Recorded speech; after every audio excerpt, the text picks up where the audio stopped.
Fala guerreiros, sejam bem-vindos ao Reino dos Mangás e eu sou o Renan. Hoje nós vamos começar o ano com o nosso primeiro review. Já tivemos outros vídeos aí, mas review vai ser o primeiro. Eu tô falando de uma obra que muitos de vocês já devem estar vendo, que tá aparecendo bastante entre os primeiros recebidos da galera em 2022, que é A Sala de Aula que Derreteu, uma obra de Junji Ito, publicada aqui no Brasil pela editora Pipoca e Nanquim. Só que antes da gente começar a falar sobre essa obra, é óbvio que eu vou te convidar a se inscrever aqui no canal caso você seja novo. E você já sabe o procedimento, deixa um like, comenta, compartilha, que são coisas que fortalecem muito o nosso trabalho. E se você está curioso, chega mais que depois da vinheta a gente vai contar um pouquinho mais sobre esse mangá.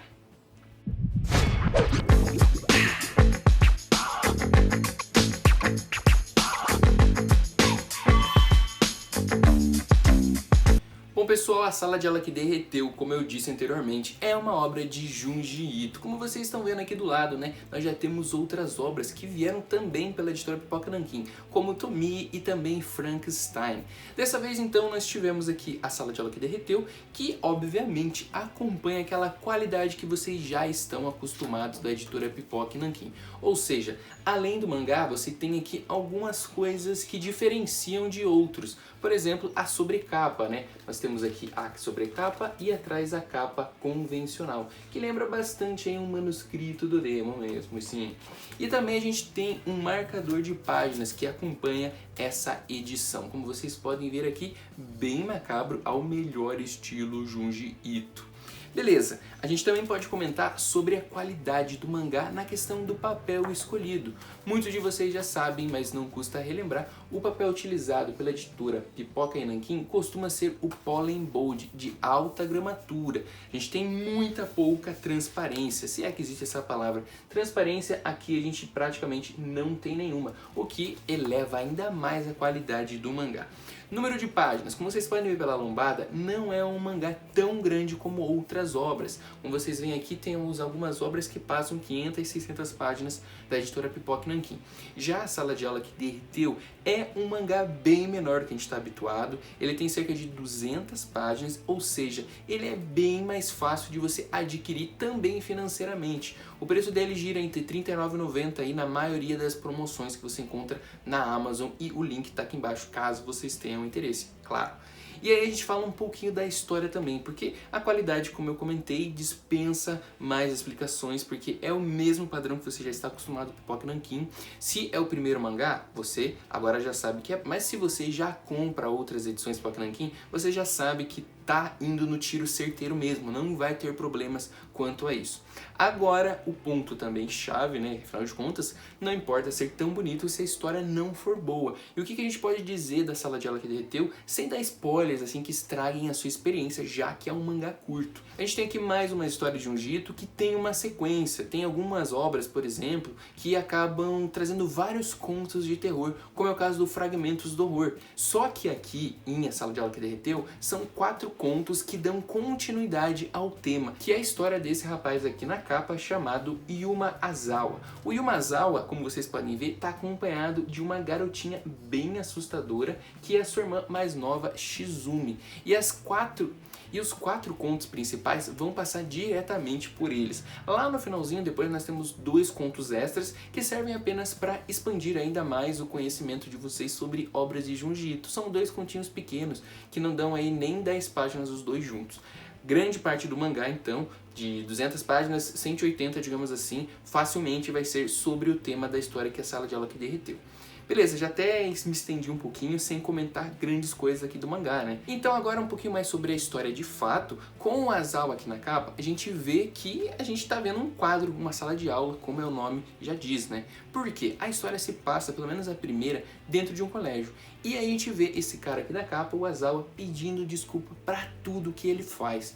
De começo as pessoas acham estranho, depois começam a se acostumar, chegando até o ponto de começarem a praticar bullying por tanto que ele se desculpa, meio que se aproveitando disso. as pessoas acabam ignorando a presença dele e as suas desculpas, porque na verdade não tem motivo nenhum aparente para essas desculpas acontecerem. Mais tarde, conforme a gente vai acompanhando a história, a gente vai também descobrir quem é a irmã dele, a Shizumi, que é uma garotinha bem assustadora, que começa a pregar peças nas pessoas, falando que tem interesse em chupar e lamber o cérebro delas, ou seja, quer matar mesmo, né, aparentemente. E aí as coisas vão passando, começam a se ligar, as pessoas descobrem que eles são irmãos, e aí os casos começam. Por quê? Muitas pessoas começam a morrer com o cérebro derretido. Obviamente, dispensa comentários falar que o Junji Ito é o rei do terror oriental, que se for trazer aqui para o nosso terror, não se habitua tanto. Então se você está esperando algo de sustos, você não vai encontrar aqui, como não encontra em outras obras de Junji Ito. Porque o terror oriental é mais baseado no grotesco, no nojento, na maior parte do tempo. E aqui é justamente isso, você vai ver cenas bem bizarras, que às vezes até chegam a embrulhar o estômago. E muita gente chegou a comentar que esse aqui é uma das obras que não chamam tanta atenção de Junji Ito, que tem muitas melhores. Só que na minha visão, eu gostei muito dessa obra, principalmente por causa dessa linearidade dela, que não é comum em tantas obras assim do Ito, e também porque ela seguiu um nivelamento de histórias que você consegue encaixar todas ali no mesmo nível mesmo, né? Então não é assim perfeito, mas também não são histórias ruins. Você consegue passar o tempo, se divertir, principalmente porque é um mangá curto, então você não para várias vezes, igual por exemplo alguns mangás mais longos, que você acaba tendo uma leitura cansativa. E aqui não, a leitura acaba te empolgando para descobrir o que vai acontecer, se de fato vão descobrir o motivo real do cérebro das pessoas derreterem, como isso acontece, o envolvimento do Azawa diretamente com isso, o porquê que ele pede tantas desculpas, que tem, já vou dar um mini spoiler, tem diretamente a razão de tudo estar acontecendo. E por que a irmã dele ficou tão louca assim? Conforme as histórias vão acontecendo e também, né, o desenvolvimento, os lugares também se alteram, né, não fica apenas na sala de aula. Eles inclusive chegam a se mudar, conhecem outras pessoas e as pessoas que convivem com eles continuam morrendo de jeitos mais grotescos e mais bizarros que vocês imaginam. A minha opinião geral sobre isso aqui é um mangá de porta de entrada, principalmente se você não conhece obras de Junji Ito e se você também procura alguns mangás fora da casinha, que seria justamente esses que não buscam um sentido exato. Um mangá para você passar o tempo, claro, né? Tem o preço, que gira em torno de R$ 39,90, R$ 49,90 sem promoção, mas comparado com os mangás de luxo, que é, digamos assim, aonde essa obra se encaixa, ele é uma ótima porta de entrada para você conhecer um pouco mais. E se você já é um fã de Junji Ito, obviamente você não pode deixar de fora ter uma obra dessa aqui na sua estante. Eu gostei, dou a minha aprovação aqui, caso alguém queira se basear na minha opinião, você vai se divertir, vai passar o tempo, você vai achar bastante bizarro muita coisa aqui, mas acho que essa é a grande intenção das obras de Junji Ito, né? Provocar o leitor, né, com essas bizarrices que ele está acostumado. E o desenvolvimento da história, no final, também é muito agradável, né? Agradável até forte de você falar, porque as coisas são nojentas, mas você vai ficar feliz também, não sei se essa palavra é certa, mas você vai se sentir satisfeito com a obra que você leu. Dificilmente você vai achar alguém achando isso aqui uma porcaria, achando ruim. Não, as pessoas vão achar, normalmente, esse mangá bom. E, como eu disse, uma porta de entrada para você conhecer um pouco mais desse terror grotesco japonês que a maioria das pessoas não tem noção do que seja.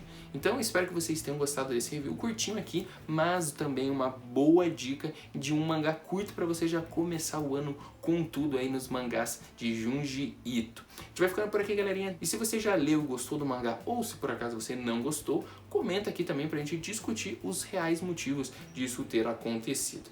Vamos ficando por aqui, galerinha. Até a próxima. Valeu!